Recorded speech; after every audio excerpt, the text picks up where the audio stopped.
자, 오늘은 시내산 계약에 대해서 말씀드리겠습니다. 우리가 토라라고 하는 모세 오경을 공부할 때 이 출애굽기 24장은 아주 중요한 장이 되겠습니다. 여기서 이스라엘 민족과 하나님이 너희는 나의 백성이 되고 나는 너희 하나님이 되고 19장에서 말씀하셨던 너희는 거룩한 제사장의 민족이 되고 이런 하나님의 부르심과 그 약속과 그 다음에 하나님의 백성이 어떤 백성인가를 밝히는 그 계약을 맺는 완성시키는 중요한 장입니다.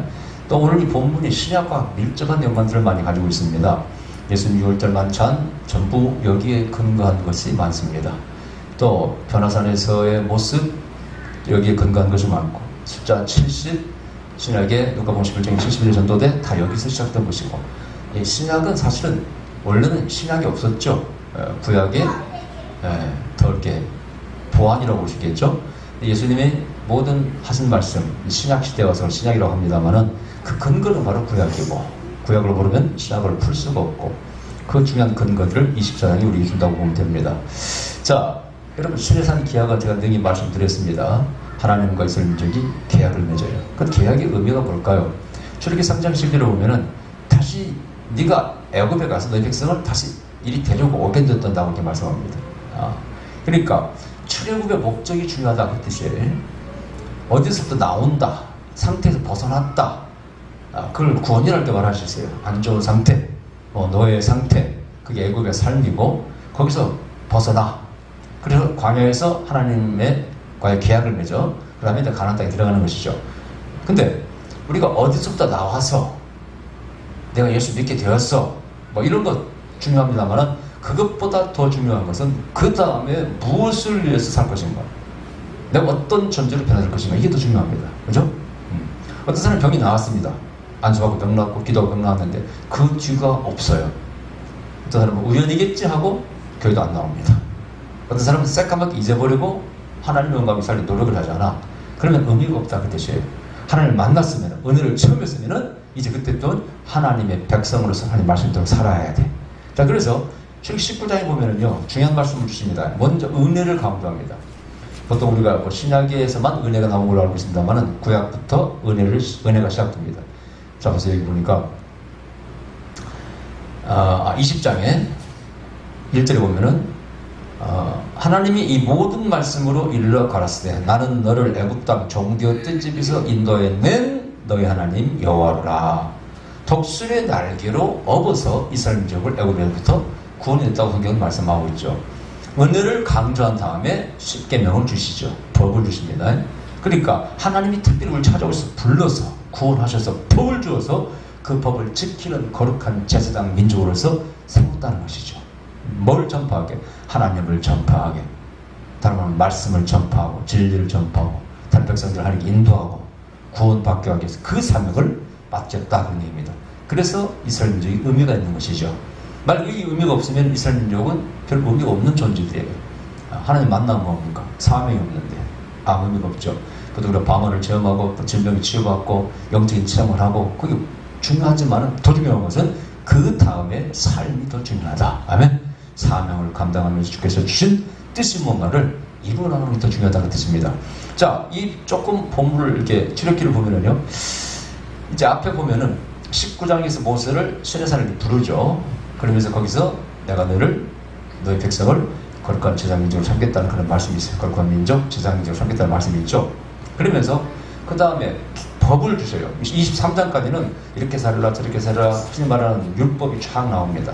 이스라엘 백성들이 지켜야 할 법이 나와요. 이 법을 과연 지키겠느냐? 그래서 24장에서 그걸 모세에게 읽습니다.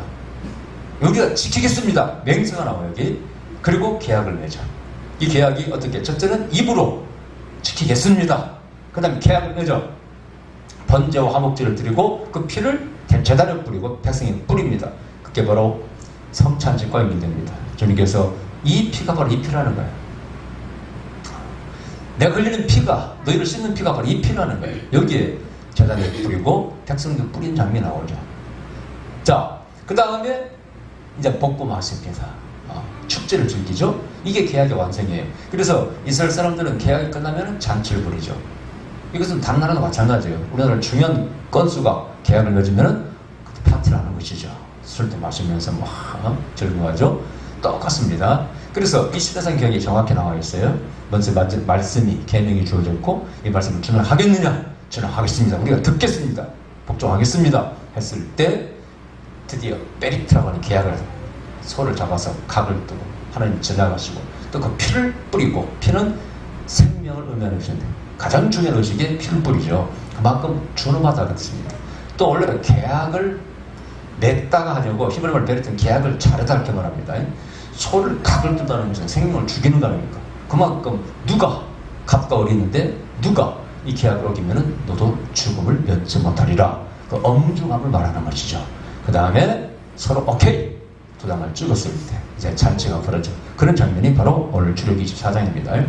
그래서 24장 다음 25장부터는 이제 그럼 너희가 나의 백성으로서 뭘 하겠느냐? 성막을 지어라. 성막에 대한 하나님의 지시사항이 쫙 나옵니다. 그 다음에 이제 32장에 가서 거기서 결국은 하나님께서 32장, 34장에 보면요 돌비를 깨트린 장면이 나오고 다시 돌비를 깎고 오라. 거기 새겨주겠다 하는 것이 또 34장에 나오고 이렇게 연결돼요. 자, 그런데 오늘 딱 이 시내산 계약에 보니까 이 시내산이 거룩한 하나님의 셰키나의 영광으로 장엄합니다. 오늘 보면은요 구름도 있고 불꽃이 있다고 되어 있어요. 거기 하나님 부르십니다. 또 모세에게 주시되 너는 아론과 나답과 아비후와 이스라엘 장로 70명과 함께 여호와 께로 올라와 멀리서 경배하고 이 세 사람을 데리고 오라는 것이 저 변화산에서 세 제자를 데리고 변화산에 올라간 장면과 비슷하죠. 그 밑에 다른 제자들이 있고 자 그래서 70일은 왜 70일일까는 뭐 70이란 철자 숫자가 영적인 완전수, 10은 숫자의 완전수 의미가 있습니다만은 이것이 결국 누가복음 11장에서 70일의 전도자가 연결되고 이게 신약의 숫자는 전부 구약에서 나온 것이죠. 그걸 정확히 왜 그랬냐 라고 묻는다는 좀 그런 것이고 뭐 지파별대로 뽑았던지 뭐 이유가 있겠죠. 그죠? 자 그래서 시내산에 올라가는데 이 올라가는 그룹이 바로 성막의 원형이라는 게 있죠. 시내산의 맨 정상에 모세가 있고 몰라가 여호수아가 어느 정도 따라하는가 모르겠어요. 그 밑에가 세 명의 아론과 나답과 아비후 70인의 장로들이 있고 그 저 밑에 백성이 있어요. 그래서 지성소와 성소와 백성의 뜰이 여기서 만들어지는 것이죠. 이 모양을 그대로 본따서 성막을 만들었다고 제가 늘 흔히 말씀을 드렸습니다. 그래서 성막은 시내산을 본따서 만들었다고 말씀드렸고 어쨌든 모세가 맨 위에 올라가는데 거기는 구름이 있고 하나님의 영광의 불이 있습니다. 그 속에 모세를 부르는 것이죠. 이 성경의 구약에 모세가 한 시내에서 몇 번 오르라는 말이냐 했냐 라피드를 세어보니까 8번이다 이렇게 주장하는 사람이 있어요. 정확히 모른다고 그러나 8번이다 이렇게 되게 얘기를 합니다. 근데 모세가 부지런히 올라갔다 내려갔다 하면서 올라가서 하나님의 말씀을 받고 너는 네 백성에게 전달하라 릴레이하라는 거로 그러면은 가서 또 백성에게 전하고 우리가 듣겠습니다. 또 너무 엄한 것은 좀 어떻게 해주시오 또 가서 부탁을 하고 중재 역할을 합니다. 그게 사실은 예수님의 모습이죠. 자, 이런 모습이 기록되어 있습니다. 자, 그런데 그러면 이 시내산에서 하나님의 백성이 되고 하나님 우리의 하나님이 되고 이 계약이 무슨 의미가 있을까? 유대인들은 우리 모든 이스라엘 사람들은 그때 바로 시내산에 있었다 이런 표현을 쓴다고 했죠. 그때가 바로 여기를 말하는 거예요. 이 산을 하마콤이라고 말합니다. 이 시내산이 하마콤 그 장소라. 그 장소는 하나님이 계시는 걸 말한다고 했죠. 하나님이 하강하셔서 내려오셔서 우리를 만나주시는 곳. 그 계시는 곳을 거룩한 장소를 그 장소시다. 한 곳. 이것이 바로 저 사도행전 2장에서 오순절날 한 곳에 성령이 있다고 했죠. 그 한 곳이 바로 그걸 의미하는 것이죠. 그래서 성지를 의미한다고 말씀드렸어요. 그래서 하나님이 내려와 계시는 영어로 더 플레이스라고 그 장소. 이게 바로 시내산인데 하나님은 어떤 분이시냐? 이 땅에 내려오셔서 우리와 함께 동거하기를 즐겨하신 하나님입니다. 이 계약을 맺은 것은 땅을 유면하는 것이 아니고 땅은 더러운 것이 아니고 땅에 발을 디시고 땅과 더불어 그 땅에 있는 백성과 더불어 함께 살아가기를 원하시는 그런 개입하시는 하나님, 역사하시는 하나님, 돌보시는 하나님, 인도하시는 하나님의 의미가 시내산에 있습니다. 할렐루야. 애굽에서부터 인도하는 일이셨고 여기서 계약을 맺어서 당신의 백성을 삼으시고 또 앞으로 인도해가 그러면서 세상을 구원하고 변화시키고 세상을 다시 낙원으로 에덴 동산으로 회복시키기를 하겠다. 너희 백성을 선택해서 먼저 지상 민족을 이루기 위해 쓰겠다. 그 계약을 맺은 것이 바로 시내산이라고 했습니다. 이 시내산이 우리에게 있어야 됩니다. 네. 여기서 하나님 만났잖아요. 이스라엘 백성이 복고 하셨다고 되어 있어요. 우리들도 우리의 삶 속에 시내산이 있어야 돼요. 하나님과의 계약이 있어야 됩니다. 할렐루야. 그 계약이 뭡니까? 내가 이제 하나님의 영광을 위해서 살겠습니다. 저도 옛날 그런 때가 있었어요. 제가 청년부 때 교회 나간 지 한 달 만에 청년회장이 졸지되어가지고 청년이 남자가 없는 바람에 술 마시고 담배 피다가 조금 변화된 것이 내가 술을 먹되 3잔 이상은 안 먹으리라, 실수를 안 하리라, 이렇게 변화됐다가 나중에 청년회장이 되니까 담배도 꽂고 다니다가 창피해가지고 이건 안 되겠다, 담배를 끊고 술도 끊고 그렇게 됩니다. 점점 나중에 되는 거예요. 이렇게 되면서 어느 날 토요일날 성경 공부를 하고 집에 돌아가다 하나님을 아버지라고 부르게 되었고, 그때부터 제가 하나님의 영광을 위해서 살리라 마음을 정했어요. 그렇다고 내가 주의 종이 되겠다는 생각을 안 했습니다. 하나님의 영광을 위해서 살리라. 하나님은 나의 아버지시고 나는 하나님의 자녀다. 그런 생각을 하여튼 성경 공부하고 하다가 은혜 받고 결정이 됐어요. 그리고 점점 신앙이 발전하는 거죠. 나중에 이제 대구교회 다니면서 이상한 목사님 설교도 은혜 받고 그분이 어떤 내 모델이 되면서 나도 저런 목사님만 되고 싶다. 그러다가 교회 개혁에 관심을 갖고 나는 이제 앞으로 개혁자가 되리라. 그래서 목사가 되리라. 이런 생각을 하게 됐어요. 그러니까 우리가 하나님의 은혜를 받고 부름받아 있지 않습니까? 중요한 핵심이 뭐냐? 무엇을 위해서 할 것인가? 방향이 예수님 안에서 결정되어야 돼. 이 시내산에서 하나님 만나는 것이 정말 중요합니다. 전설 속에 보세요. 모세가 할아버지부터 맨날 들었던 너의 아브라함 할아버지 때, 이삭 할아버지 때 이런 일이 있었단다. 수도 없이 구전을 줬지만은 그 들었던 전설 속의 하나님을 만나는 거 아니에요, 그죠?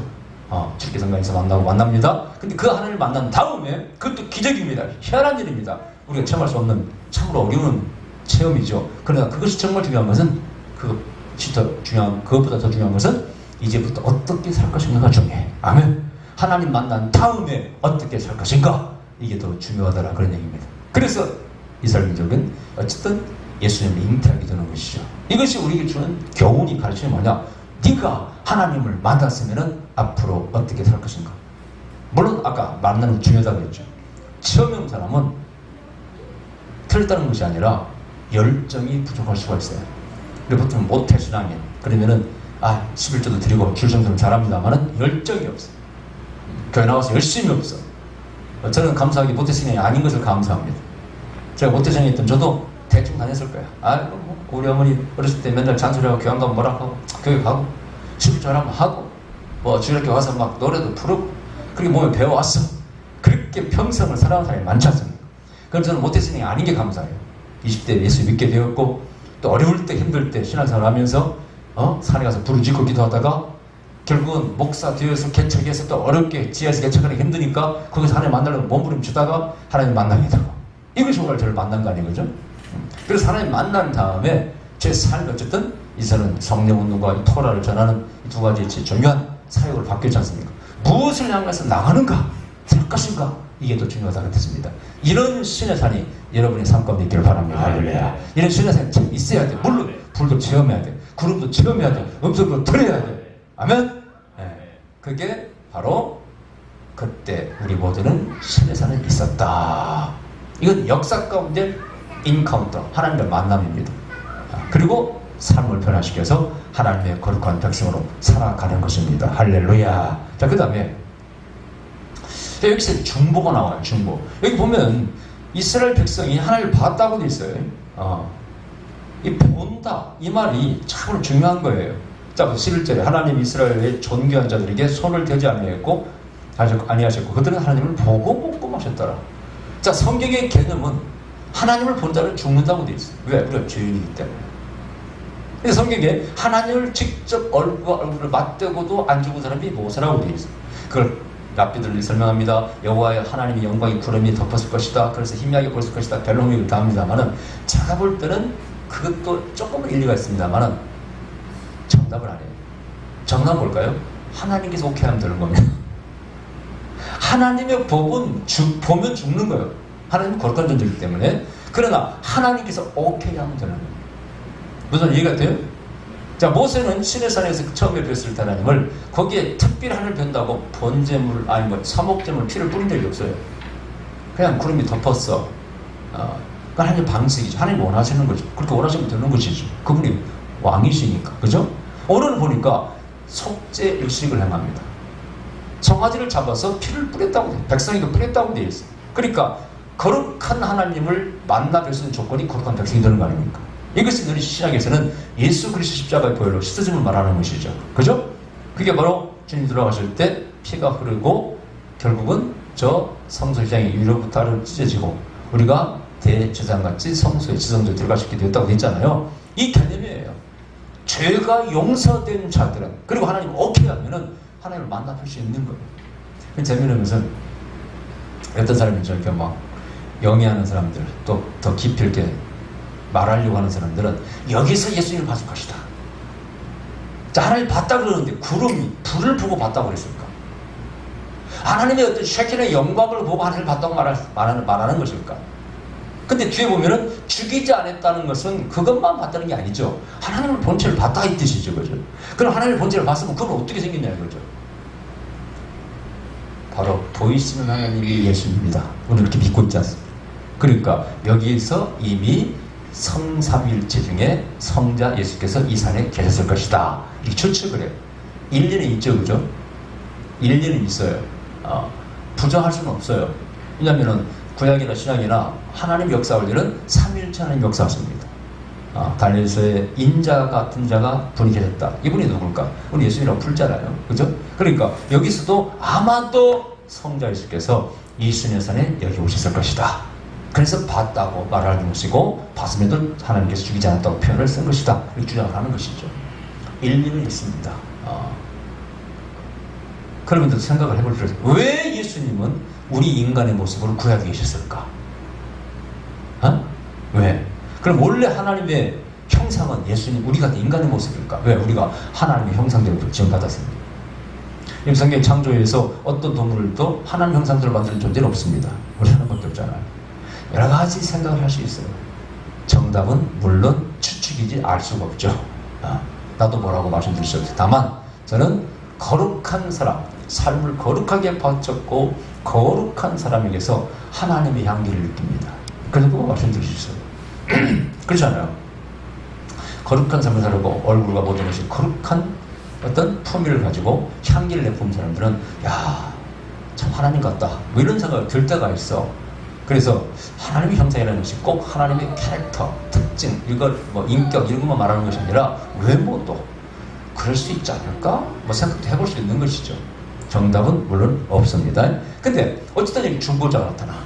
중보가 있어. 피를 뿌려버려서 죄 용서 받으니까 만날 수 있어. 이 개념이 신약에서 은혜와 자비와 용서, 죄 용서로 바뀌는 것이죠. 할렐루야. 이미 여기 예표되어 있어. 하나님 만날 수 있는 비법이 뭐냐? 죄를 용서받는 것이다. 자, 그런데 율법을 주었습니다. 율법대로 살 수 있었어요, 없었어요? 율법을 아니까 더 죄만 짓더라는 거예요. 무슨 위선의 죄를 짓더라는 거예요.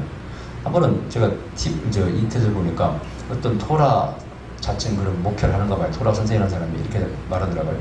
코셔라고 해서 유대인이 먹는 음식, 먹지 말아야 될 음식 있잖아요. 레위기 11장에 부정한 동물, 정결한 동물 이런 게 있잖아요. 이 사람은요, 구약을 그대로 지켜야 된다고 생각하는 사람이에요. 돼지고기도 먹어서는 안 된다. 먹어서. 한 번은 배가 고파가지고 김밥을 사 먹었는데 그 안에 소시지가 있어가지고 소시지를 빼내다 보니까 소시지 국물이 또 김밥에 묻어있잖아.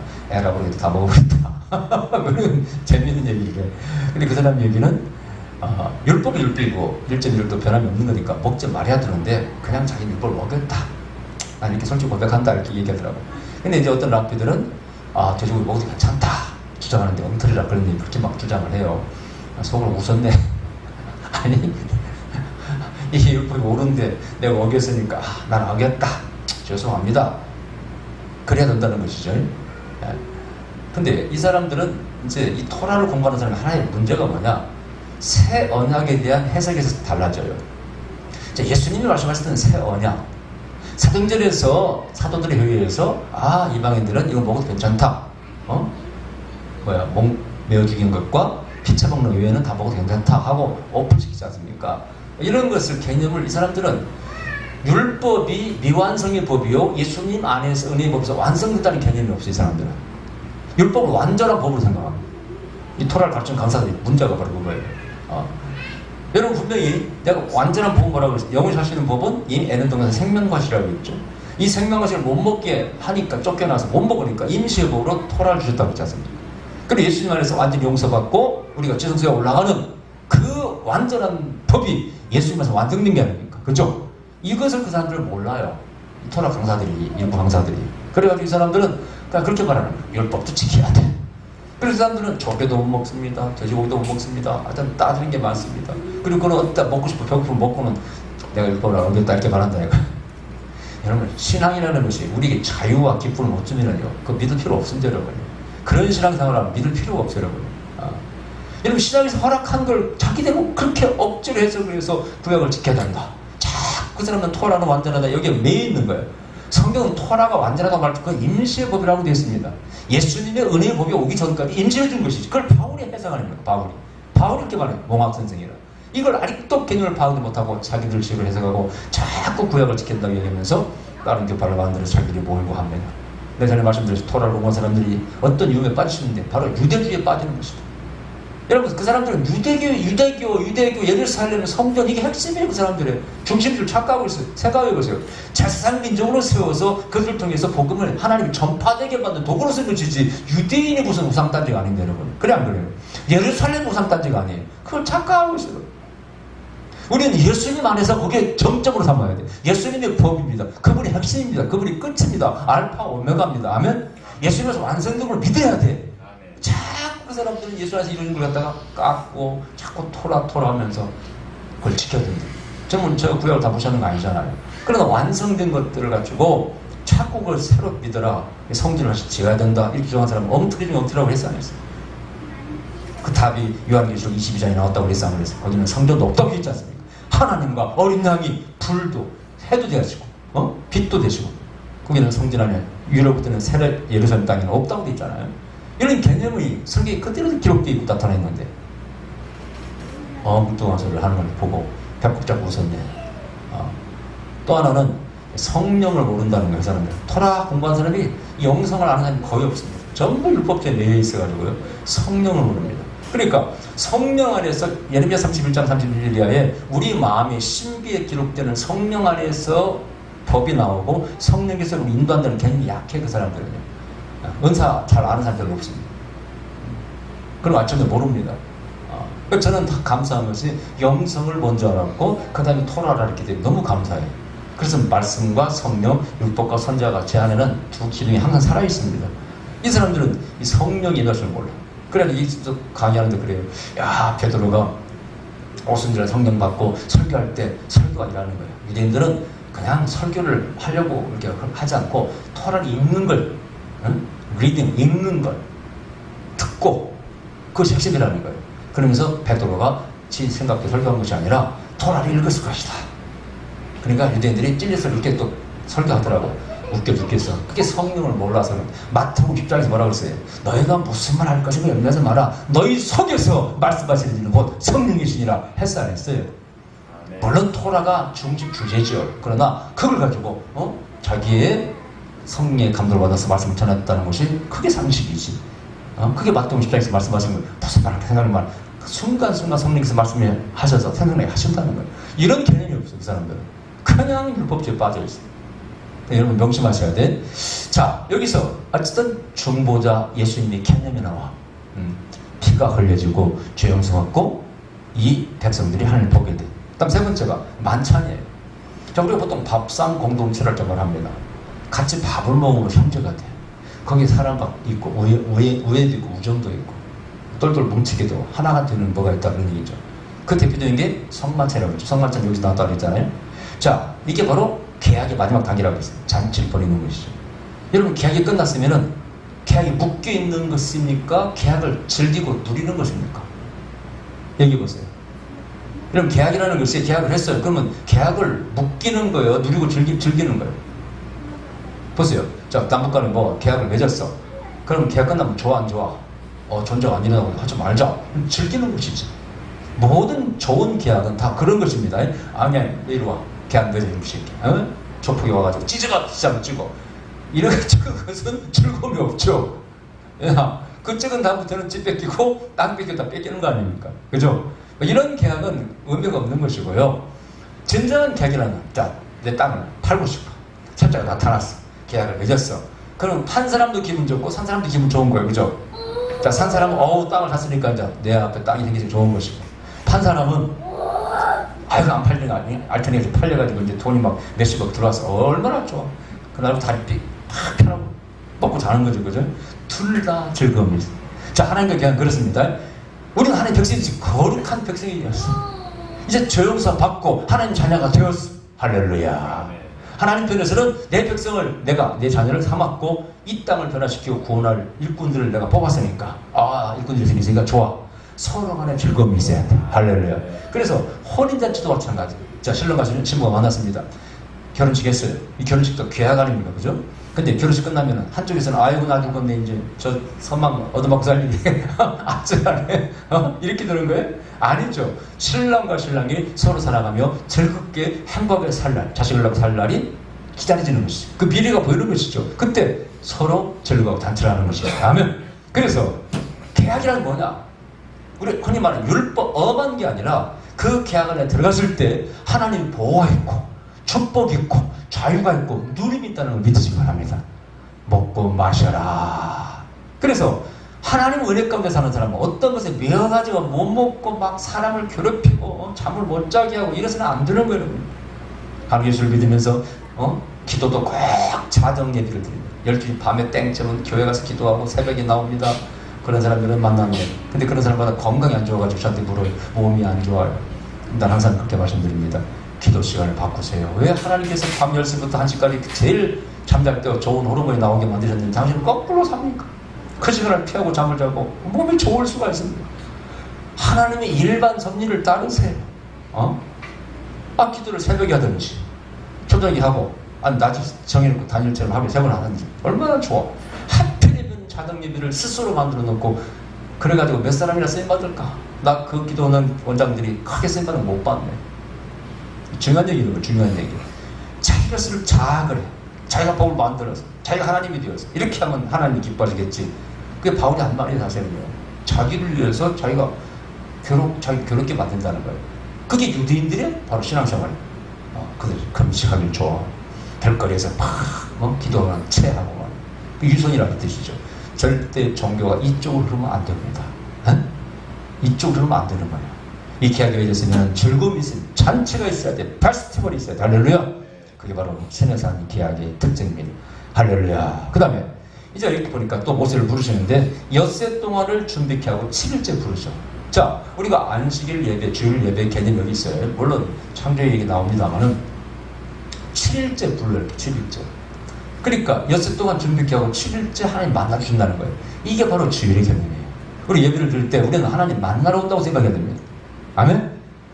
가고 싶은 데도 많고 놀러가고 싶은 데도 많은데 끌려가서 교회 가서 돈 바치고 돈 뺏기고 온다고 생각하면 안 됩니다.